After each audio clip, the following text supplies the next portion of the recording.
Досым айтады. Бауыржан деген жақын бір туыс ағамыз көлік апатына ұшырап, қарсы жақтан соғылған машинаның жүргізушісі қаза болды. Талдықорған жақтың кісісі екен. Тұрақты жерін анықтаған соң, нағашы ағаларымызбен бірге анашымда кетті кешірім алуға. 2 күннен кейін қайтып келді. Сондағы дастархан басында айтқаны, суық қарсы алды бізді. Түсініп тұрмыз, адамнан, тұтас әулетті асырап отырған азаматтан айырылу оңай деймісің. Бірақ Құдай басқа бермесін. Қарағандары өңменінен өтеді. Көрісіп шыққан соң үйге бөлек бір бөлмеге алып кірді. Көзімізбен жүйір шықып отырмыз. Кісі аяғы басылып саябырсығанда бауырлары кірді әуелі. Түтіп жеп қоятындай, жүздерінен ызғар шашып тұр. Артынша әйелі кірді марқұмның. Сабырынан сезімі жүйрік әйел заты емес пе? Кіре сала ойбайға басты. Рөлде болған кім? Көрсетіңдерші маған. Жолында өлейін.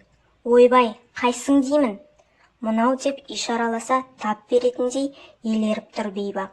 Құрметті тыңдарман, әңгімені жалғастырмай тұрып айтайын дегенім, менің видеоларымда 81% адамдар каналға тіркелмей көреді екен. Өтінемін, егер де әңгімені тыңдап отырған болсаңыз, каналға тіркеліп, видеоны соңына дейін көріңіздер. Қазақша каналдарды қолдаңыздар. Тіл жоқ жерде ұлт та жоқ. Есіміз шығып кетті.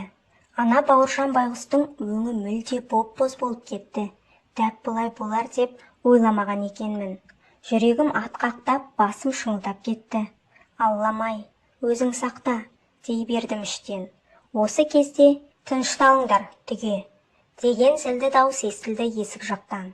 Қарасақ, кимешегінің сыртынан қара жамылған, жас шамасы 80-нің төңірегіндегі кейуана кіріп келеді екен. Сәл еңкіш тартқан, бойын таяғына сүйеніп тіктеп, ұстаған күйі қарсы алдымызға келіп жайғасты. Салмақты сұспен бізге жағалай қарап алды да, қай елдің адамы боласыздар, деді. Алматы облысынан апа. Суан, оның ішінде Қараменде елінің баласымыз. Арамыздағы үлкеніміз Сабыраға тіл қатты. Бәйдібектей бәйтеректің бұтағымыз, домалақтай ананың жұрынымыз деңдер. Апа. Ал, айта отырыңыздар, жағдай қалай болған? Жағдай. Болар болмас күрсінген Сабыраға сөзін жалғады. Естіген боларсыздар. Баламыз жүк тасымалдайтын мекемеде істейтін. Қытайдың Қорғас деген бекетінен бері шыққан соң, біраз елді мекеннен кейін енді ала басталады. Сол жолда келе жатып, алыстан қарсы келе жатқан бір жарықты байқапты. Жақындағанда зер салса, ол да жүк таситын КамАЗ екен. Содан әбден жақындағанда әлгі машина бұлт етіп, қарсы жолға шығып кетіпті. Бұл дереу бейпілдетіп барын жарқылдатса да, өз жолына түсе қоймапты. Сен сонда өзі кінәлі демекшісің ғой? Әйелі баж ете қалды. Тайтары, сөзді бөлме. Айтарыңды сонан кейін айтарсың. Әже ызбарлана қарады. Айта беріңіз. Содан бұл өзі бір шетке қашады ғой. Бірақ арақашықтық өте жақын болғандықтан, бұның машинасының тіркемесіне ана машина алдымен келіп ұрылыпты. Жедел жәрдем жеткенше балаларыңыздың дәм-тұзы таусылыпты. Тауыстық деп ашығын айтсайшы. Өтірік мүләйімсімей. Әйелі қайта шапшыды. Күйік деген оңай дейсің бе? Болды. Әженің әмірлі үні қаттырақ шықты. Болды, шаптық па келін? Өтірік айтса Құдай көріп тұр. Айтып болдыңыз ба? Айтып болғанда. Апатай, басқа не айтайық? Айыбымызды мойындап алдыңызға келіп тұрмыз. Бір жаза болды. Кешіріңіздер. Білеміз. Азаматтан айырылу оңай емес. Бірақ біздің балаға да жандарыңыз ашысын. Кешірім беріңіздер. Айтқандарыңызды тауып берейік. Кешіріңіздер. Ағаның көзінен жасы шығып кетті. Томбыққан көзін кимешегінің ұшымен сүрткен Инабат апа бізге тағы да бажайлай көз салып шықты да жігерлі дауыспен сөйлеп кетті. Озбайтын өмір, тозбайтын темір болмайды екен. Жасаған ем-ай. Мен осы қайтыс болған баланың туған анасы боламын. Кенжебегім шынымен де сүт кенжемеді. 40-тан асқан шағында Кейуана үнсіз егіліп кетті. Аздан соң қайта басын көтеріп, қайраттана сөйледі. Мойнын балаларына бұрып сөйледі. Я, құлдыраңдаған құлыным, 40-тан асқан шағында арғы дүниеге аттанып отыр. Атаң қазақ, я жаратқан, атам деп жылатсаң да, ботам деп жылатпа, деген. Қайтейін, ботам деп жылап отырмын. Алайда, Құдайдың қылғанының бәрі жақсылық деп, тағдырыма тәуба етіп отырмын. Түсінем. Бәріңнің жаның күйіп, бауырларың езіліп отыр. Келінжан, сені де жақсы түсінем. Мен де сендей күнімде жесір қалғанмын. Бірақ, кенжебегім біріңе бауыр, біріңе жар болғанмен, оған менен артық жақын еш қайсың жоқ. Өйткені мен оның анасымын. Ол менің 40 жасымда омырауымды иткен балам. 9 ай көтеріп, бебеулеп толғатып тапқан. Түн ұйқымды 4 бөліп баққан балам. Сондықтан бұл қазаның иесі менмін. Шешімді өзім шығарам. Не дейсіңдер? Дегенде Кейуана бала шағасын көзімен барлап үнсіз қалды. Отырғандардың арасынан шашына ақ араласқан егде кісі жауап берді. Үлкен баласы болар деп топшыладым. Дұрыс айтасыз, апа. Шешім сіздікі. Айтқаныңыздан шықпаймыз.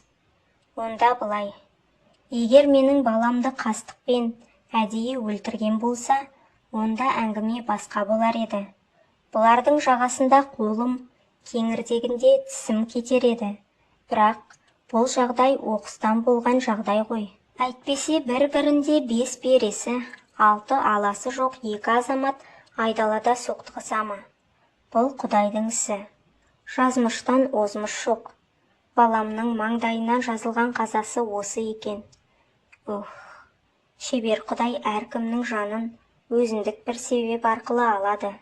Сағаты соққан кезде оған ешкімде қарсы тұра алмайды. Құлындарым.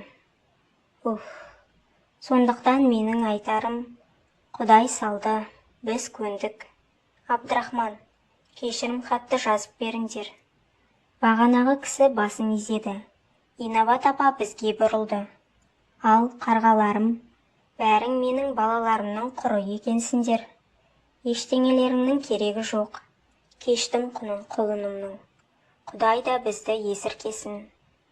Әжім торласа да жарқылы қайтпаған жанарынан төгіліп түскен жауһарын кимешегіне түйіп алғандай көрінді маған. Алдымызға келіп, қылша мойным талша деп, айыптарыңды мойындағандарыңа Алла разы болсын. Артық ауыз сөз кетсе, көңілдеріңе ауыр алмаңдар. О не дегеніңіз, апа? Сізге Алла разы болсын. Әумин, балам. Иә, айтса да бері қараңдар. Бәріміз не айтпақшы деп аңтарыла қалдық. Ата-баба салтында кірбең түскен көңілді ізін қалдырмай тазарту үшін, шексіп қалғанда бекіту үшін жекжаттық қатынас орнатуды жөн көрген. Сондықтан менің тілімді алсаңдар, өсіп тұрған ұл-қыз бар шығар. Қайта бірін қыз беріп, екіншін келін алып, құда жекжат болыңдар бір-біріңмен. Иә, бұны да ойлап қойыңдар. Ал мына кісілерге дұрыстап ас суын беріңдер. Қазір келемін, намазымды өтеп алайын. Соңынан айналайын апатайым-ай, деп көз алмай қарап қалыппын. Ойпырмай, осы жасқа келгенше мұндай сұңғыла адамды көрмеген екенмін. Қайғысын қайратына, ашуын ақылына жеңдіре білетін, бойын билеген жан екен. Атына заты сай кісі екен. Көненің көзі, асылдың сынығы деген осындай-ақ болар. Баяғыда ел анасы атанған аналарымыз осы кісідей ақ болған шығар.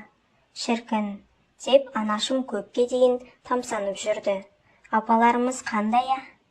Досымды тыңдап отырып, ақ кимешек астынан сені көрем, ақ кимешек жоғалса нені көрем, деген Мұқағаңның өлеңі ойыма орала берді.